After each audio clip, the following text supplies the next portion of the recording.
వరుసగా 5 విజయాలతో దూసుకుపోతున్న సన్ రైజర్స్ హైదరాబాద్ జైత్రయాత్రకు కోల్కతా నైట్ రైడర్స్ బ్రేక్ వేసింది. 7 వికెట్ల తేడాతో ఎదురైన పరాజయం అభిమానులను కాస్త ఆందోళనకు గురి చేస్తుంది. అయితే ఆరెంజ్ ఆర్మీ ప్లే ఆఫ్స్ అవకాశాలు ఇంకా మెరుగ్గానే ఉన్నాయి. ఈ ఓటమి తర్వాత ఎస్ఆర్హెచ్ సమీకరణాలు ఎలా మారాయి ఇప్పుడు చూద్దాం. వీడియోను చూసే ముందు చిన్న రిక్వెస్ట్ అండి, వీడియోను లైక్ చేసి మీ సపోర్ట్ ని తెలియజేయండి. మొదటిసారి మన ఛానల్ ను చూస్తున్నట్లయితే సబ్స్క్రైబ్ చేసుకుని పక్కనే ఉన్న బెల్ ఐకాన్ ని ఆన్ చేసుకోండి.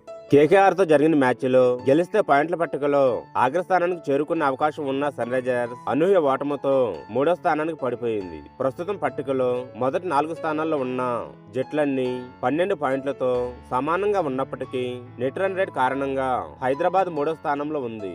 ఈ ఓటమి కేవలం ఒక మ్యాచ్ ఫలితం మాత్రమే కాదు, ప్లే ఆఫ్స్ రేసును మరింత ఉత్కంఠభరితంగా మార్చింది. టాప్ 2లో నిలవాలంటే ఎస్ఆర్హెచ్ ఏం చేయాలి? లీగ్ దశ ముగిసే సమయానికి మొదటి 2 స్థానాల్లో నిలబడి ఏ జట్టుకైనా చాలా ముఖ్యం. దీనివల్ల క్వాలిఫైర్ 1లో ఆడే అవకాశం దక్కుతుంది. సన్ రైజర్స్ టాప్ 2లో నిలవాలంటే ఈ సమీకరణాలు కలిసి రావాలి. ఎస్ఆర్హెచ్ ఆడాల్సిన 4 మ్యాచ్ల్లోనూ విజయం సాధిస్తే మొత్తం 20 పాయింట్లు లభిస్తాయి. తద్వారా టాప్ 2 బెర్త్ దాదాపు ఖాయమవుతుంది. Punjab Kings, Royal Challengers Bengaluru లేదా రాజస్థాన్ రాయల్స్ తమ మిగిలిన మ్యాచ్ల్లో కనీసం 2 మ్యాచ్లు ఓడిపోవాలి. అప్పుడు హైదరాబాద్ కు రన్ రేట్ ఇబ్బంది లేకుండా టాప్ 2 దక్కుతుంది. ఒకవేళ సన్ రైజర్స్ తన మిగిలిన 4 మ్యాచ్ల్లో 2 మ్యాచ్లు ఓడిపోయినా ప్లే ఆఫ్ చేరే అవకాశం ఉంది. ఒకవేళ ఆర్సీబీ లేదా పంజాబ్ చేతిలో వాడిన సిఎస్కే గుజరాత్ టైటన్స్ పై తప్పనిసరిగా గెలవాల్సి ఉంటుంది. 16 పాయింట్లతో కూడా గత రికార్డుల ప్రకారం జట్లు ప్లే ఆఫ్స్ కు చేరుకున్నాయి. అయితే ఇది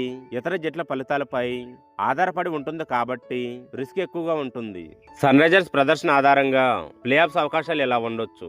4 విజయాలు సాధిస్తే నిస్సందేహంగా ప్లే ఆఫ్ చేరతాయి. 20 పాయింట్లతో టేబుల్ టాపర్ గా నిలిచే అవకాశం ఉంది. 3 విజయాలు సాధిస్తే 18 పాయింట్లతో క్వాలిఫైర్ 1 కు సులభంగా అర్హత సాధిస్తారు. కానీ అగ్రస్థానం దక్కడం కష్టమే. 2 లేదా అంతకంటే తక్కువ విజయాలు సాధిస్తే ఇక్కడే అసలు సమస్య మొదలవుతుంది. 14 లేదా అంతకంటే తక్కువ పాయింట్లతో ఇతర జట్ల ఓటములపై మరియు నెట్ రన్ రేట్ పై ఆధారపడాల్సి ఉంటుంది. సన్ రైజర్స్ హైదరాబాద్ మిగిలిన మ్యాచ్ల షెడ్యూల్. ఎస్ఆర్హెచ్ తన తదుపరి పోరాటాలను కఠినమైన జట్లతో ఎదుర్కోవాల్సి ఉంది. ముఖ్యంగా టాప్ లో ఉన్న పంజాబ్ బెంగళూరుతో మ్యాచ్లు అత్యంత కీలకం. SRH versus Punjab May 6 Hyderabad. SRH versus GT May 12 Ahmedabad. SRH versus CSK May 18 Chennai. SRH versus RCB May 22 Hyderabad. ఇప్పుడు మీ అభిప్రాయం ఏంటి? ఎస్ఆర్హెచ్ ప్లే ఆఫ్ చేరుతుందా? కామెంట్ లో చెప్పండి. ఇలాంటి క్రికెట్ అప్డేట్స్ కోసం మన ఛానల్ ని సబ్స్క్రైబ్ చేయడం మర్చిపోవద్దు.